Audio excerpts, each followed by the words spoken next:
नमस्कार दोस्तों। तो आज की डेट है 21 जुलाई और पहला आर्टिकल जो हम अपना डिस्कस कर चुके हैं और दूसरा आर्टिकल जो कि डाटा प्रोटेक्शन बिल से रिलेटेड है, पर्सनल डाटा प्रोटेक्शन बिल से रिलेटेड है। तो इसको हम लोगों को डिस्कस करना है और इसको डिस्कस करने से पहले देखिए, इस आर्टिकल में हमें कुछ चीज़ें समझनी बड़ी ज़रूरी है ना, क्योंकि आप देखते होंगे कि डाटा प्रोटेक्शन जो है वो इस समय पूरी दुनिया में ही एक बड़ा मुद्दा बना हुआ है। तो डाटा प्रोटेक्शन बिल में आखिरकार जो है क्या प्रोटेक्ट करने की कोशिश कर रहे हैं, किस तरह का डाटा प्रोटेक्ट करने की कोशिश कर रहे हैं। तो वैसे तो देखिए, जनरली सब लोग जानते हैं कि डाटा क्या होता है। आप जानते ही होंगे, है ना, कि जैसे आप सांख्यिकी मंत्रालय के ऊपर हम लोग जो है अभी पूरा कल एडिटोरियल हम लोगों ने पूरा डिटेल में डिस्कस किया। सांख्यिकी मंत्रालय की पूरी कार्यप्रणाली हम लोगों ने डिस्कस की। तो ये सांख्यिकी प्रणाली का काम एक्चुअल में है क्या? वो तो जो है सैंपल सर्वेज के थ्रू डाटा ही कलेक्ट करना है, ठीक है। तो डाटा कलेक्शन जो है वो हमेशा से ही एक बहुत इम्पॉर्टेंट इशू रहा है ह्यूमन सोसाइटी के लिए। और ऐसे में जैसे जैसे तकनीकों का विकास हुआ वैसे वैसे डाटा का भी डाइवर्सिफिकेशन होता चला गया। तो डाटा का जो डाइवर्सिफिकेशन हुआ, जो विविधीकरण हुआ, तो उसी में ही डाटा की एक कड़ी उपजती है। तकनीक से जो उपजा है डाटा वो टेक्नोलॉजिकल डाटा हो गया, है ना। अब आप देखेंगे कि ये जो डाटा उभरा है, तो इस डाटा में भी जो है अब इस डाटा को लेकर के असुरक्षा की भावनाएं लोगों के बीच में आने लगी हैं। कि जैसे आप देखते होंगे कि आपके फ़ोन में मैसेज आते रहते होंगे कि किसी के साथ अपना OTP शेयर ना करें क्योंकि बैंक आपसे OTP नहीं पूछता है। किसी के साथ अपनी ये चीज़ शेयर ना करें, अपना वो पासवर्ड शेयर ना करें। तो इस तरीके के इंस्ट्रक्शंस आपको आते रहते हैं। तो ये रिगार्डिंग डाटा जो है ये आपको नोटिफिकेशन लगातार मिल रहे हैं। तो इस तरीके से जो डाटा है, जो ऑनलाइन डाटा है आपका, या जो आप सोशल मीडिया का इस्तेमाल कर रहे हैं, या फिर जो है इंटरनेट का इस्तेमाल इस समय दुनिया का हर आदमी लगभग मैक्सिमम जो है लोग कर ही रहे हैं। तो जहाँ इंटरनेट आदमी के जीवन का इतना महत्वपूर्ण हिस्सा हो चुका है, तो वहीं उसके अपने जीवन से संबंधित बहुत सारी सूचनाएं भी इंटरनेट पे उपलब्ध हैं उसको लेकर के। और इसके अलावा आप देखते होंगे जो भी सोशल मीडिया प्लेटफॉर्म्स हैं, या फिर जो है सर्विसेज को डिलीवरी करने वाली ऐप हैं, या फिर जो है आप कोई मैसेजिंग ऐप डाउनलोड करें, जैसे कोई भी ऐप आप जब डाउनलोड करते होंगे तो आप देखते होंगे कि कहीं ना कहीं आपसे पूछेगा ज़रूर कि हम आपके फ़ोन का, कोई पूछेगा कॉन्टैक्ट एक्सेस कर लें, कोई कहेगा कॉल एक्सेस कर लें, कोई कहेगा हम फ़ोटो और वीडियो एक्सेस कर लें। कुछ ना कुछ एक्सेस करना ज़रूर मांगेंगे। तो और आप अगर उन्हें एक्सेस नहीं दोगे तो फिर जो है वो क्या करेंगे कि आप जो है उस ऐप का इस्तेमाल नहीं कर पाओगे, उसमें वो ऑप्शन ही नहीं आता है। और प्राइवेसी पॉलिसी वो अपनी बना के आप देखते होंगे, तो शायद ही जो है कोई भी उनकी प्राइवेसी पॉलिसी पूरी पढ़ता होगा और उस पूरी प्राइवेसी पॉलिसी को पढ़ने के बाद आई एग्री क्लिक करता होगा। अब उसमें उन्होंने क्या क्या लिख रखा है पॉलिसी में, ये मतलब ऐसा नहीं कि पढ़ते नहीं होंगे लोग, कोई कोई सज्जन ऐसे होंगे कि जो पढ़ लेते होंगे, लेकिन अधिकांश लोग जो है इतना दिमाग कौन लगाना चाहेगा उसमें, क्योंकि इतना टेक्निकल लैंग्वेज में लिखा जाता है। मीन्स भारत का संविधान तो लोगों से पढ़ा नहीं जाता। तो ऐसे ऐप्स की जो प्राइवेसी पॉलिसीज़ हैं उनको कौन पढ़ेगा। तो इस तरीके से डाटा जो है एक इम्पॉर्टेंट फैक्टर है ह्यूमन लाइफ का, चाहे तो ऑनलाइन डाटा हो या चाहे ऑफलाइन डाटा हो। फिलहाल ऑनलाइन डाटा की जब बात करते हैं तो देखिए, डाटा जो है वास्तव में डाटा आप चाहे ऑफलाइन की बात करिए चाहे ऑनलाइन की, दो तरह का होता है, एक पर्सनल डाटा, एक नॉन पर्सनल डाटा।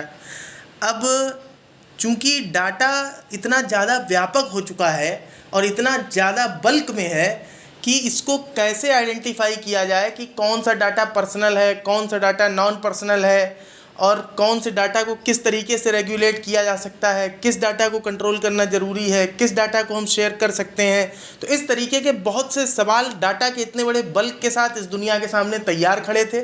और ऐसे में ही जो है यूरोपियन यूनियन ने 2018 में अपना एक डाटा प्रोटेक्शन रेगुलेशन, उसको कहते हैं general data protection regulation, GDPR act जो है 2018 में लागू किया। और पूरी दुनिया में ये जो है बहुत तेज़ी से चर्चा का विषय बन गया। तो यहाँ ये चीज़ समझना बड़ा ज़रूरी है कि ये जो क्लासिफिकेशन है पर्सनल डाटा और नॉन पर्सनल डाटा का, तो पर्सनल डाटा और नॉन पर्सनल डाटा क्या है ये हम अभी समझेंगे।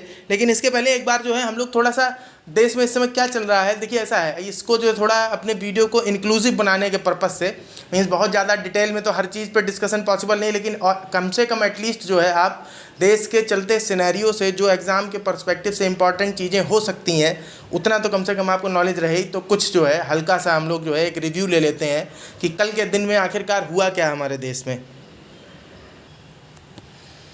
तो एक तो मुद्दा जो है इस समय सबको ही पता है, मणिपुर को लेकर के है। 4 मई का एक वीडियो जो है रिलीज़ हो गया है जिसमें 2 महिलाओं को निर्वस्त्र घुमाने का वीडियो है। तो इससे जो है एक बार महिलाओं पर जो शोषण हो रहे हैं, महिलाओं पर अत्याचार, और महिलाएं एक बार जो है चर्चा के केंद्र में आ गई। और संसद सत्र जो है कल पहला था, सत्र जो मानसून सत्र था, मानसून सत्र का कल पहला दिन था, और काफ़ी जो है वहाँ पर मतलब विवाद की स्थिति बन गई, क्योंकि जो विपक्ष है वो विपक्ष चर्चा करना चाहता था सारे मैटर्स को असाइड करके मणिपुर मुद्दे के ऊपर, जबकि जो सभापति जी हैं उन्होंने ये अलाउ नहीं किया। तो जो सारे मुद्दों को एक किनारे करके और चर्चा की जाती तो उसी के लिए जो है रूल 267 इस्तेमाल किया जाता है, रूल 267 राज्यसभा की कार्यवाही का।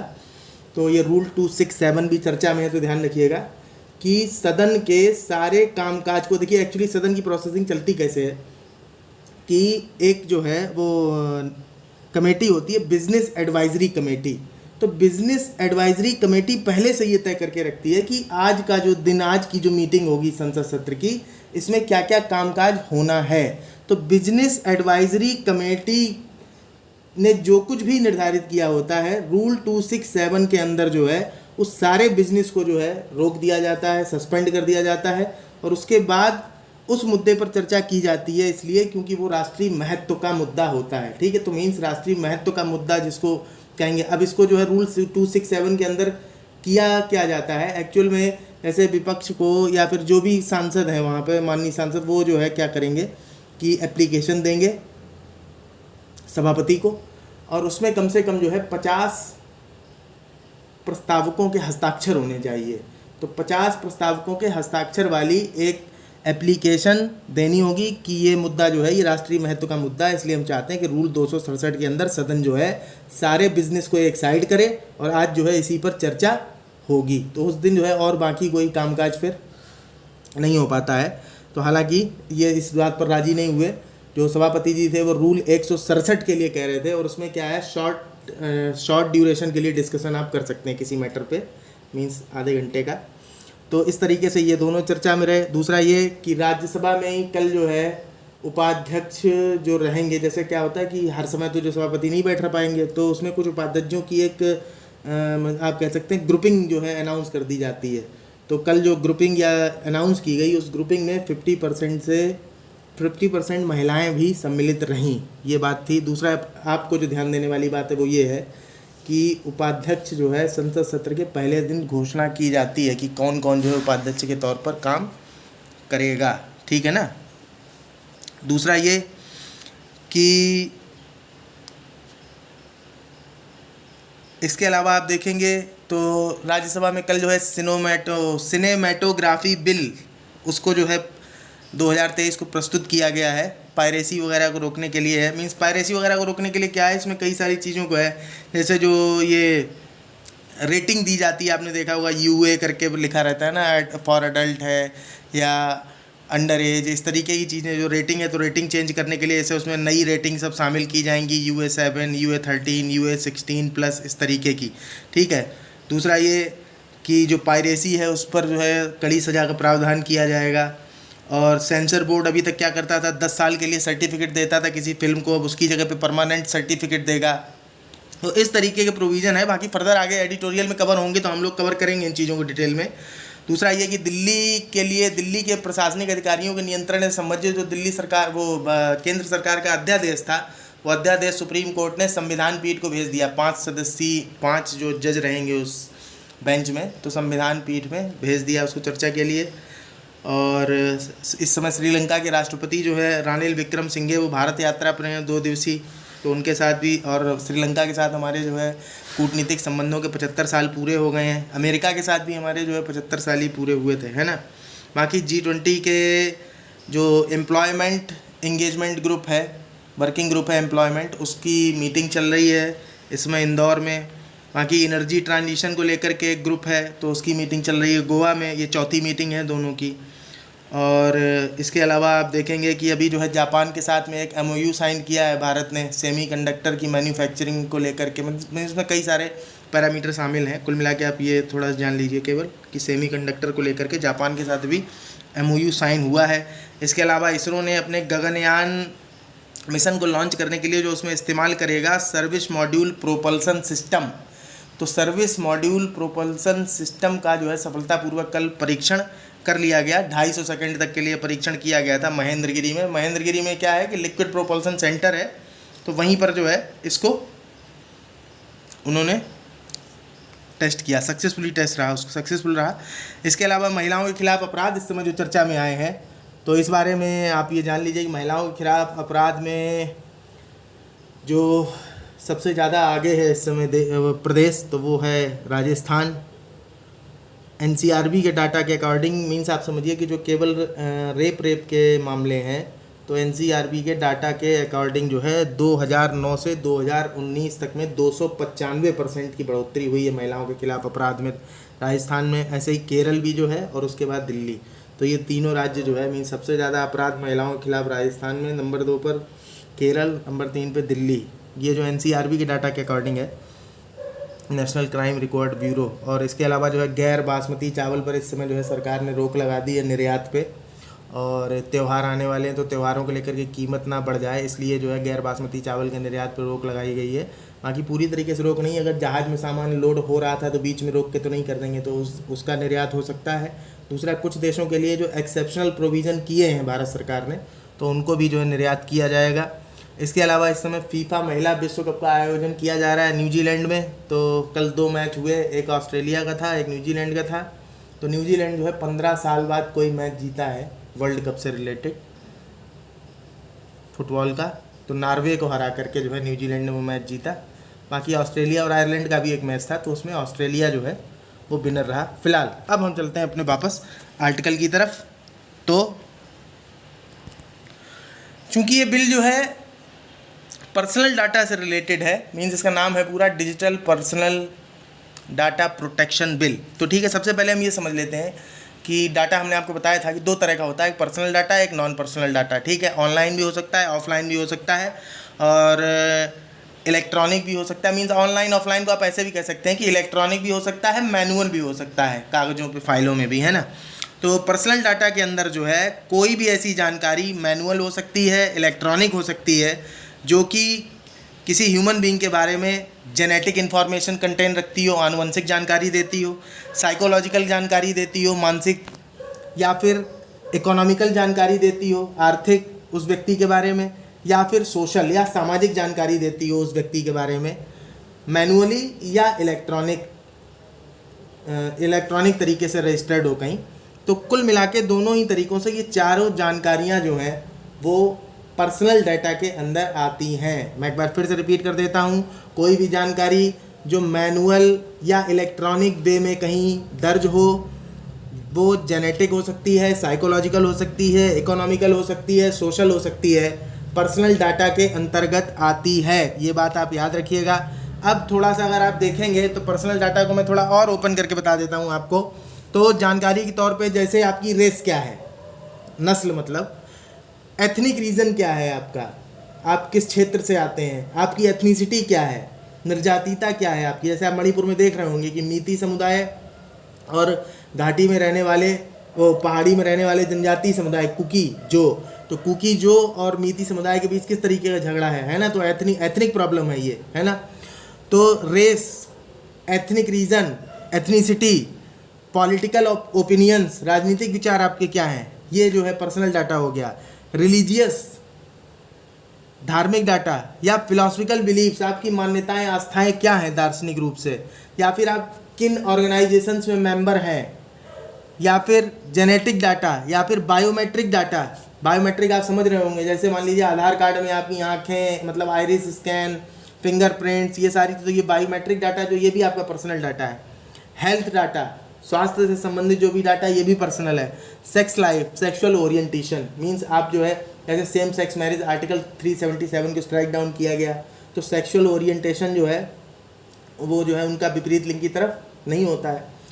तो इस तरीके से, या फिर जो है मान लीजिए आपके ऊपर कोई केसेस चल रहे हैं, जैसे क्रिमिनल कन्विक्शन आपके ऊपर चल रहा है, आपने कोई अपराध किया है तो क्रिमिनल ऑफेंसेस हैं, तो ये सारा डाटा जो है ये आपका पर्सनल डाटा है। एक बार फिर से रिपीट कर देते हैं, आप सुन लीजिए। Race, ethnic region, political opinions, religious, philosophical beliefs, religious beliefs, organisational memberships, genetic data, biometric data, health data, sex life, sexual orientation, criminal conviction and offences. तो इतना डाटा जो है ये सब आपके पर्सनल डाटा में शामिल होता है। अब बात करते हैं हम लोग नॉन पर्सनल डाटा की। तो अब आप एक चीज़ समझ रहे होंगे कि इसके अलावा जो डाटा होगा वो नॉन पर्सनल में आएगा। तो देखिए नॉन पर्सनल डाटा जो है, तो नॉन पर्सनल डाटा के अंदर अब हम आपको एक चीज़ और भी बता देते हैं कि देखिए ये जो पर्सनल डाटा और नॉन पर्सनल डाटा है, मींस डाटा के रेगुलेशन और प्रोटेक्शन को लेकर के काफ़ी लंबे समय से भारत में पहल चल रही है। तो सरकार ये जो बिल इस समय संसद में इस बार प्रस्तुत करने वाली है, इस बिल को सरकार जो है वो 3 बार तो पब्लिक ओपिनियन के लिए पेश कर चुकी है ड्राफ्ट को। पहले एक बार 2018 में, एक बार 2019 में, फिर उसके बाद एक बार 2022 में। तो 3 बार पब्लिक ओपिनियन के लिए जो है ड्राफ्ट को लाने के बाद पब्लिक के बीच में अब जा कर के संसद में उसको जो है प्रस्तुत करके बिल को पास कराने की कोशिश कर रहे हैं। तो सरकार ने कई कमेटियां जो है गठित की हैं, मीन्स तो आप ये ध्यान दीजिएगा कि सरकार ने अभी तक जो है 3 कमेटी जो है वो काफ़ी महत्वपूर्ण है इससे रिलेटेड। तो एक संसदीय समिति है, बाकी 2 समितियां जो हैं, एक पूरे जो डाटा प्रोटेक्शन को देखने के लिए थी और एक केवल नॉन पर्सनल डाटा जो है, नॉन पर्सनल डाटा के क्लैरिफिकेशन के लिए समिति गठित की थी। तो नॉन पर्सनल डाटा के लिए जो समिति गठित की थी, देखिए जो संसदीय समिति गठित की गई थी, जो संयुक्त समिति थी, ज्वाइंट पार्लियामेंट्री कमेटी थी, वो पीपी चौधरी की अध्यक्षता में गठित की गई थी और उसने जो है 2019 में अपनी रिपोर्ट दी। और ये जो रिपोर्ट है इसकी बात कर रहे हैं हम लोग, जो नॉन पर्सनल डाटा से रिलेटेड कमेटी थी, तो नॉन पर्सनल डाटा से रिलेटेड कमेटी का नाम था कृष्ण गोपाल कृष्णन समिति। इसका नाम आपने बहुत सुना होगा, कृष्ण गोपाल कृष्णन कमेटी जो है इसका गठन किया गया था। इसने 2020 में अपनी रिपोर्ट दी, ठीक है, ज्वाइंट पार्लियामेंट कमेटी के बाद। और इसके अलावा पर्सनल डाटा या पर्सनल डाटा के लिए अलग से नहीं कोई समिति गठित की गई थी, वो जो है उसको पूरे डाटा के लिए ही गठित की गई थी। तो वो समिति थी जस्टिस BN श्री कृष्णा समिति, ठीक है। तो जस्टिस BN श्री कृष्णा समिति का गठन जो है वो किया गया था पूरे डाटा प्रोटेक्शन को लेकर के। तो सबसे पहले जो 2018 में गठित की गई थी समिति वो यही थी, जस्टिस BN श्री कृष्णा समिति। उसके बाद संयुक्त संसदीय समिति का गठन हुआ। उसके बाद में जो है ये कृष्ण गोपाल कृष्णन समिति जो है नॉन पर्सनल डाटा के रेगुलेशन और नॉन पर्सनल डाटा के क्लासिफिकेशन को लेकर के जो है सजेशन देने के लिए गठन किया गया था इसका। तो इसने नॉन पर्सनल डाटा को क्लासीफाई किया। तो इन्होंने कहा कि ये जो नॉन पर्सनल डाटा है ये एक तरह से वो मतलब इंफॉर्मेशंस हैं कि जो इन्फॉर्मेशन किसी आदमी से ही कलेक्ट की जाती हैं। इसे हम 2 तरीके से नॉन पर्सनल डाटा को समझ सकते हैं। ये कृष्ण गोपाल कृष्णन समिति है, इसे जो है गठित किया था MITI ने, मंत्रालय ministry of electronics and information technology. तो इस मंत्रालय ने समिति को गठित किया था। समिति ने कहा कि जो नॉन पर्सनल डाटा है इसको हम 2 आधारों पे समझ सकते हैं कि एक तो वो डाटा जो हम पर्सनल लेवल पर ही कलेक्ट करते हैं, लेकिन हम उसमें से पर्सनल चीज़ों को, पर्सनल इन्फॉर्मेशन नहीं रखते हैं। मीन्स कुल मिला के कहने का मतलब ये है कि हम पर्सनल मतलब किसी ह्यूमन बीइंग से ही डाटा कलेक्ट करेंगे, पर उससे जो हमने डाटा कलेक्ट किया है उस डाटा के थ्रू अकेले हम वापस से उस आदमी को रिवर्स आइडेंटिफाई अगर करना चाहें तो हम इजीली आइडेंटिफाई नहीं कर सकते। तो ऐसे डाटा में क्या हो सकता है, तो कैरेक्टरिस्टिक्स हो सकती हैं किसी ह्यूमन बीइंग की, ट्रेट्स हो सकते हैं, मीन्स आदतें एक तरीके से समझ लीजिए, लक्षण समझ लीजिए, एट्रीब्यूट्स ऑफ आइडेंटिटी, जो कुछ उसके पहचान के लक्षण हो सकते हैं। जैसे किसी का हाथ जला है, किसी की एक आँख नहीं है, किसी का एक पैर नहीं है, किसी के माथे पे दाग है, किसी के कंधे पे गोली लगी है। तो इस तरीके से जो उनकी आइडेंटिटी को पहचानने के लिए जो चीज़ें होती हैं, ठीक है ना। तो ये एक तरह का डाटा है कि केवल इस डाटा के बेस पे हम वापस से उस आदमी को आइडेंटिफाई तुरंत नहीं कर सकते हैं, पर हमने डाटा वहीं से कलेक्ट किया, तो ये नॉन पर्सनल डाटा की कैटेगरी के अंदर आएगा। दूसरा उन्होंने कहा कि दूसरे तरीके का जो नॉन पर्सनल डाटा है वो टर्म्स ऑफ ओरिजिन में हमें समझना पड़ेगा कि डाटा की उत्पत्ति कहाँ से हुई। तो अगर किसी पर्सन से रिलेटेड डाटा नहीं है तो फिर वो पर्सनल डाटा नहीं हो सकता। बात समझ रहे हैं आप? तो थोड़ा अजीब लगा होगा। मीन्स अगर कोई ह्यूमन बीइंग से डाटा नहीं लिया गया है तो वो फिर पर्सनल किस चीज़ का हुआ, ठीक है। तो ऐसा डाटा मतलब क्या हुआ, जैसे मान लीजिए मौसम विभाग का डाटा है, तो अब मौसम विभाग का क्या पर्सनल डाटा, तो डाटा है। सप्लाई चेन से रिलेटेड डाटा है तो वो भी कोई डाटा नहीं। तो ये जो है, ये कृष्ण गोपाल कृष्णन समिति जो है उसने इस तरीके का विवेचन किया डाटा के बारे में। दूसरा उन्होंने कहा कि तीसरे तरीके का डाटा एक और हो सकता है। मीन्स देखिए, दो तरीके से बांटा, एक वो कि लिया आदमी से है पर आदमी को रिवर्सली आइडेंटिफाई इजीली नहीं कर सकते उसके थ्रू। दूसरा वो डाटा कि जो आदमी से रिलेटेड है ही नहीं, मीन्स टर्म्स ऑफ ओरिजिन के बेसिस पे कि डाटा की उत्पत्ति कहाँ से हो रही है। तो अगर आदमी से लिया ही नहीं डाटा तो पर्सनल होगा ही नहीं, तो वो नॉन पर्सनल डाटा हुआ। दूसरा, उत्पत्ति के आधार पर ये एक चीज़ ये है कि हमने इनिशियली पर्सनल डाटा इकट्ठा किया तो, लेकिन बाद में किसी टेक्निक के थ्रू हमने उसके साथ में कोई प्रोसेसिंग करके उसको एनोनिमस डाटा में कन्वर्ट कर दिया कि अब पर्टिकुलर उसमें जो है किसी का कोई ऐसी इंफॉर्मेशन नहीं रह गई है जिससे जो है रिवर्सली उसको आइडेंटिफाई किया जा सके। तो ये तीसरे तरीके का नॉन पर्सनल डाटा हो गया। तो टर्म्स ऑफ ओरिजिन के केस में दो तरीके हो गए कि हमने इनिशियली जो है डाटा जब कलेक्ट किया तब पर्सनल था, लेकिन किसी टेक्निक के साथ हमने उसकी प्रोसेसिंग करके उसको जो है एनोनिमस डाटा बना दिया। अब वो जो है किसी के बारे में रिवर्सली उसे आइडेंटिफाई नहीं किया जा सकता। तो इस तरीके से नॉन पर्सनल डाटा जो है आपको दो तरह का दिखेगा, एक जो pertaining to characteristics, traits and attributes of identity, दूसरा in terms of origin। दो तरीके का है। पहला जो नॉट रिलेटेड टू ह्यूमन है, लाइक मौसम विभाग का डाटा, सप्लाई चेन का डाटा। दूसरा initially personal but further anonymised through certain techniques, किसी न किसी तरीके से उसको जो है एनोनिमस कर दिया गया ताकि व्यक्ति की वापस से पहचान ना हो पाए। अब देखिए कि ओवरऑल जो नॉन पर्सनल डाटा है उसको तीन कैटेगरी में बांटा जा सकता है, ठीक है।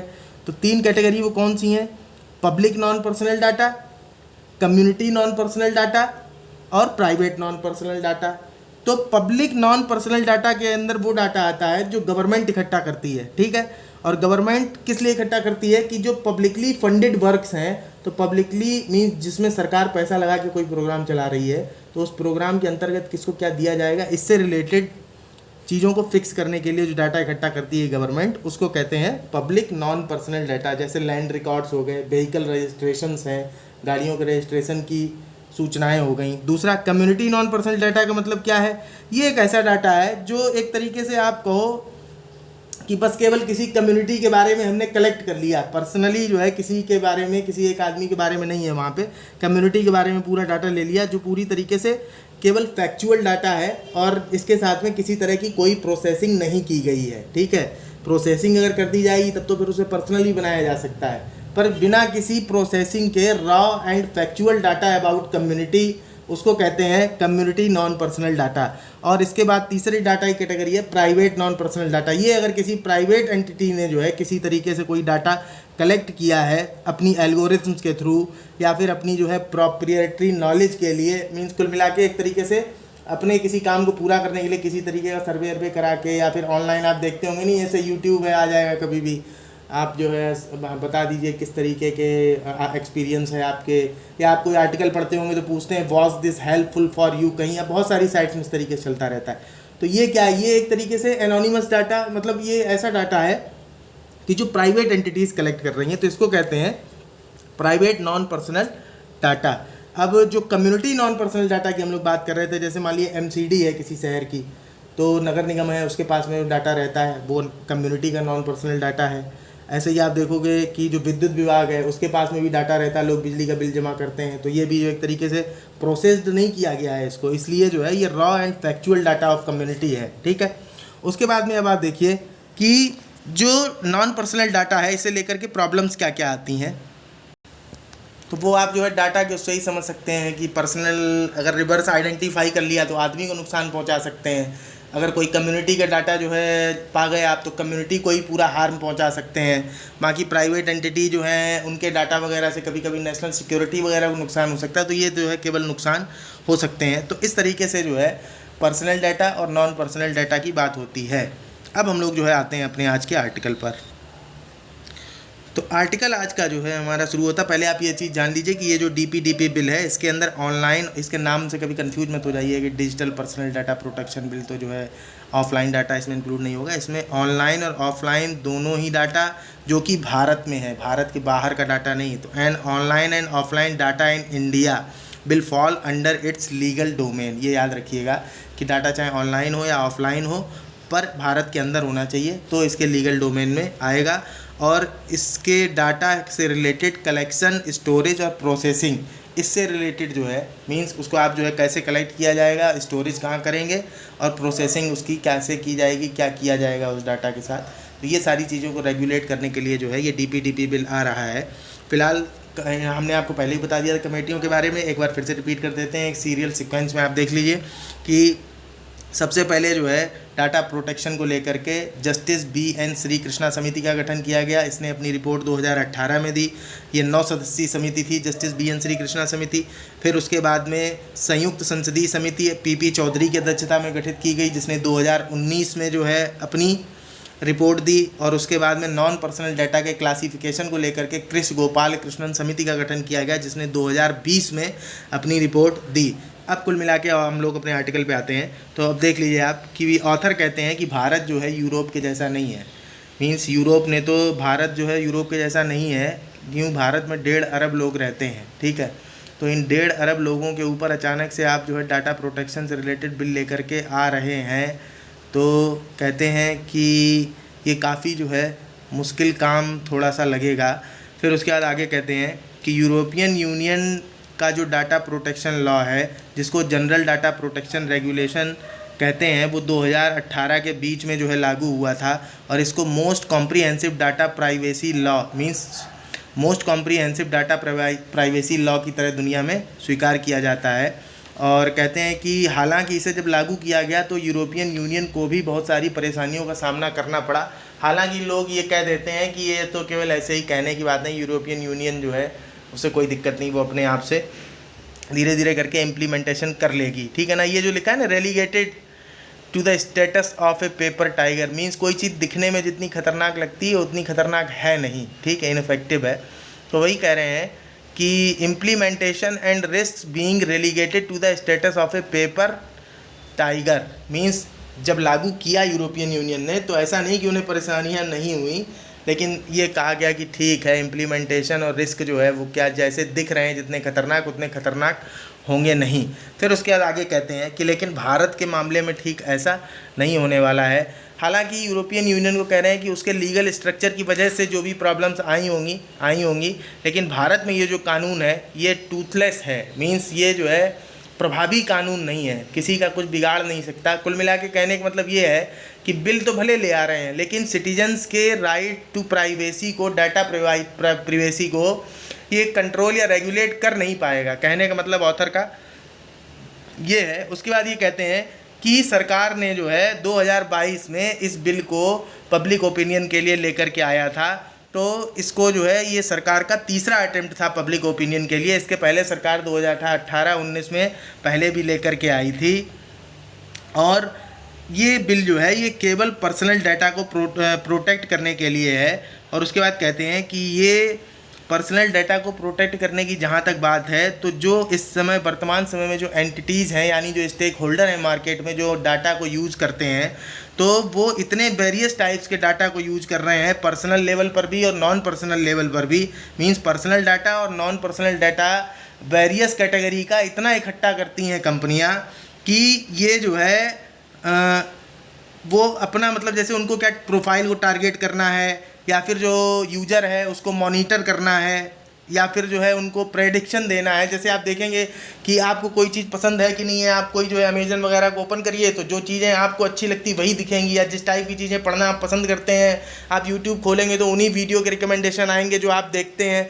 तो ये जो है एक तरीके से क्या है, आपको जो है आर्टिफिशियल इंटेलिजेंस सिस्टम या फिर जो आपसे अभी तक डाटा उन्होंने कलेक्ट किया है आपके बिहेवियर के अकॉर्डिंग, उसके थ्रू आर्टिफिशियल इंटेलिजेंस ने ये प्रोग्रामिंग डेवलप कर ली कि आपको क्या पसंद है। जैसे अभी बीच में जो है एक वेब सीरीज आई थी असुर 2 या असुर आप लोगों ने पहले देखी होगी, तो सारा खेल जो है पूरा सिस्टम डाटा पे ही था, पूरा इतना प्रेडिक्शन कर लेता है वो डाटा के ऊपर कि डाटा ये तक बताने लगता है कि ये आदमी अगला कदम क्या करेगा। कहने का मतलब ये है कि ह्यूमन बिहेवियर को एक लेवल से ज़्यादा अगर स्टडी कर लिया जाता है तो फिर आर्टिफिशियल इंटेलिजेंस जो है वो डेंजरस भी हो सकती है। देखिए आर्टिफिशियल इंटेलिजेंस को लेकर के वर्तमान समय में पूरी वर्ल्ड में बहुत सारी आशंकाएं हैं।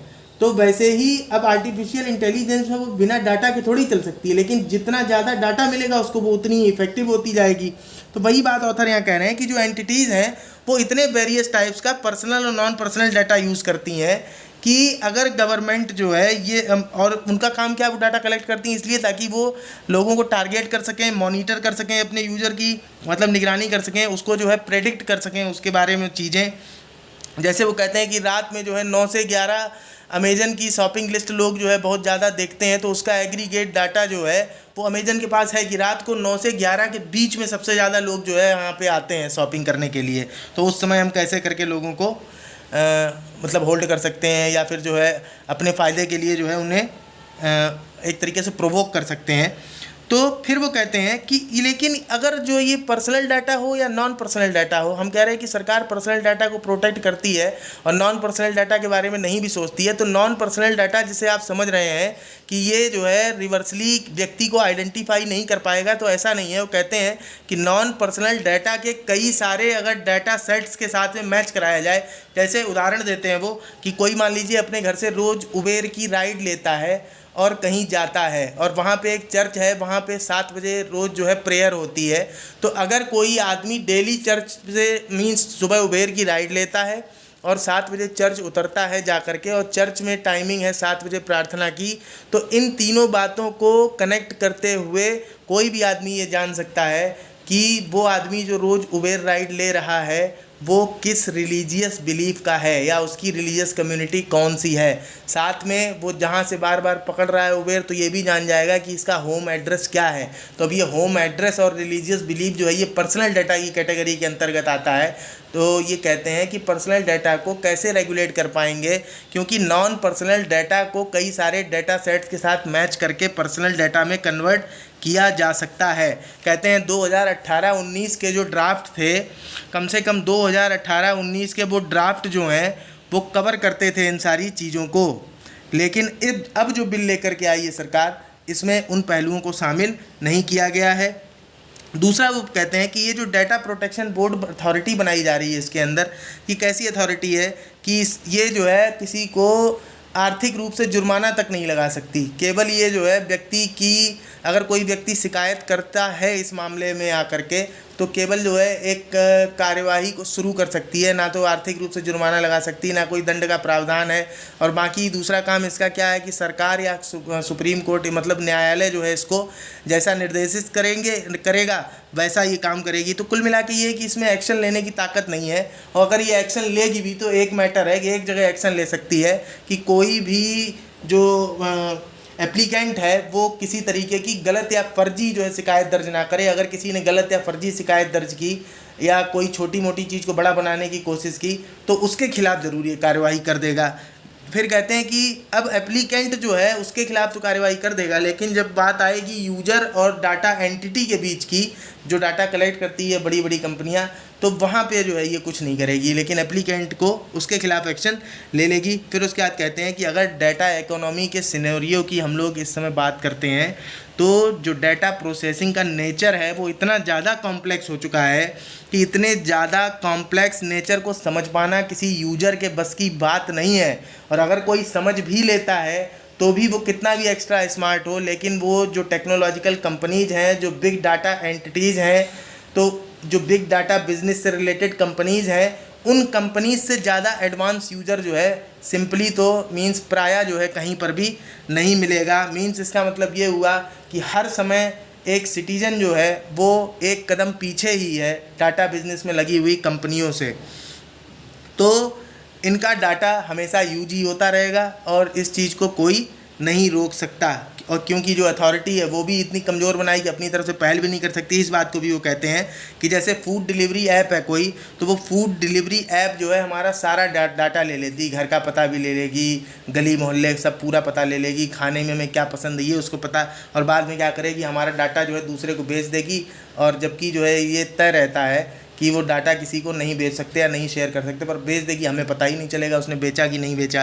और रही बात अथॉरिटी की, तो अथॉरिटी में जो है ये तक मैंडेट नहीं रखा है कि जैसे कंपटीशन कमीशन ऑफ इंडिया जो है वो एंटी ट्रस्ट लॉ के अगेंस्ट, जैसे मान लीजिए कि जो एंटी ट्रस्ट लॉ है उसका प्रतिस्पर्धा आयोग का काम है उसकी देखभाल करना। अगर कोई जो है उस एंटी ट्रस्ट लॉ को तोड़ता है मार्केट में, तो कंपटीशन कमीशन ऑफ इंडिया जो है अपनी तरफ से कार्रवाई कर सकता है। तो कहते हैं ये डाटा प्रोटेक्शन बोर्ड जो है ये अपनी तरफ से कार्रवाई भी नहीं कर सकता। कम से कम इसको जो है यही शक्ति दे दी होती कि अपनी तरफ से जो सार्वजनिक महत्व के मुद्दे हैं उनको पहचान कर जो ये कार्रवाई करे। क्योंकि कोई व्यक्ति जो है उसके पास कितनी ताकत होगी कि जोमेटो के साथ जाके या फिर जो है किसी सोशल प्लेटफॉर्म कंपनी मीन्स जो ऑनलाइन सर्विसेज डिलीवरी कंपनीज़ हैं उनके साथ में जो है कोई कैसे फ़ाइट कर पाएगा। कुल मिलाकर वो कहते हैं कि अभी इस एक्ट में बहुत सारे जो चैलेंजेस हैं उनको एड्रेस करना बाकी है, और इस एक्ट को अभी हमें जो है और भी फ्यूचर प्रूफ बनाने के लिए काफ़ी सारे सुधार करने पड़ेंगे। तो इस तरीके से हमारा जो है आज का ये आर्टिकल यहीं समाप्त होता है। और देखिए रोज़ का जो है न्यूज़ का सिनेरियो हम लोग जो है थोड़ा थोड़ा डिस्कस कर ही लेंगे ताकि आपको देश के बारे में जानकारी भी रहे, है ना। क्योंकि देखिए सारी चीज़ों को कवर कर पाना डिटेल वे में थोड़ा मुश्किल हो रहा है। हालांकि प्रीलिम्स से लेकर के प्रीलिम्स से रिलेटेड एक वीडियो अपलोड करना स्टार्ट करेंगे और लगभग जुलाई से सारी चीज़ों को कवर करेंगे प्रीलिम्स स्पेशल में। तो अगर आपको वीडियो पसंद आता है तो आप अपने दोस्तों को भी रिकमेंड कर सकते हैं, प्लस अगर उपयोगी है आपके लिए तो आप चैनल को सब्सक्राइब भी कर सकते हैं। आप सब्सक्राइब करते हैं मैं खुश हो जाता हूँ तो फिर जो है और मन लगता है काम करने में। तो चलिए ठीक है, आज के लिए बस इतना ही है। नमस्कार, धन्यवाद।